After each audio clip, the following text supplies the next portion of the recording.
Hi friends, आपण आता कटाची आमटी करणार आहोत।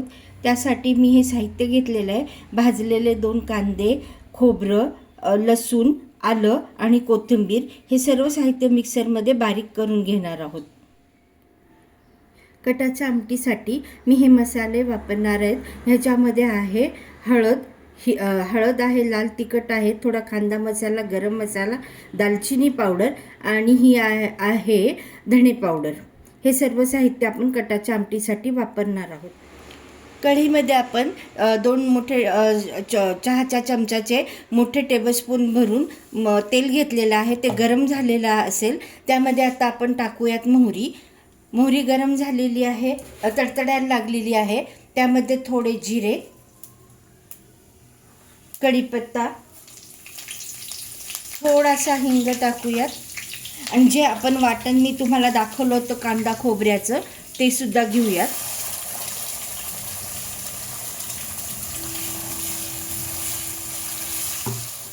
हे वाटण परतून घेतले गाईज। त्याच्यामध्ये आता हे सर्व मसाले टाकते मी आणि हे सुद्धा थोडे ह्या वाटणामध्ये मिक्स करून घेते।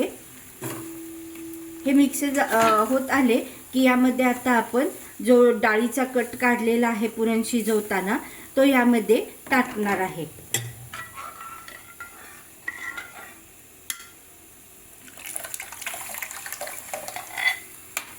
हे सर्व छानपैकी टाकून थोडं यामध्ये पाणी ॲड करणार आहे।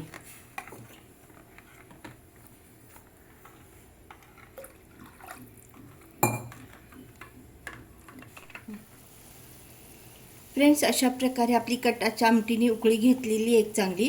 त्यामध्ये मी थोडे मीठ टाकते, अर्धा चमचा, आणि वरून टाकणार आहे चिरलेली कोथिंबीर आणि हवा असल्यास थोडं खिसलेलं खोबरं सुद्धा आपण वरून सुद्धा टाकणार आहे। अशा प्रकारे ही माझ्या कटाच्या आमटीची रेसिपी तुम्हाला कशी वाटली हे माझ्या चॅनलला लाईक करा, सबस्क्राईब करा आणि कमेंट्समध्ये नक्की सांगा की ह्यात काय चुकलं असेल, बरोबर असेल तर ते मला आवडेल।